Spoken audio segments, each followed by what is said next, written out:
একজন স্ত্রী কখনো প্রিয় নারী হতে পারে না। আপনি যদি বেশিরভাগ মানুষকে জিজ্ঞেস করেন আপনার জীবনের প্রিয় নারী কে, স্বাভাবিকভাবেই অনেকে বলবেন মা, কেউ কেউ বলবেন বোন, কেউ কেউ বলবেন মেয়ে, আবার অনেকেই বলবেন নানি, কারণ নানি তাকে কোলে পিঠে করে মানুষ করেছেন।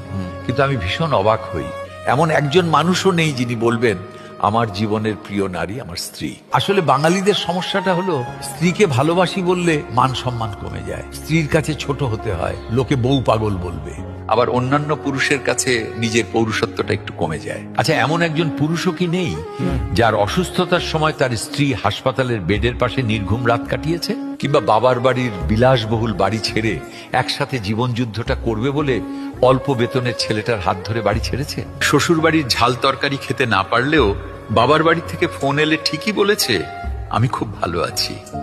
নাকি মায়ের হাতের রান্না, নিজের প্রিয় বিছানা, কিংবা ছোট থেকে বড় হয়ে ওঠা যেই বাড়িতে, সেই বাড়ি ছেড়ে আসাটা এতটাই সহজ? তাই একজন বউ কখনো প্রিয় নারী হতে পারে না, তার সেই যোগ্যতাই নেই।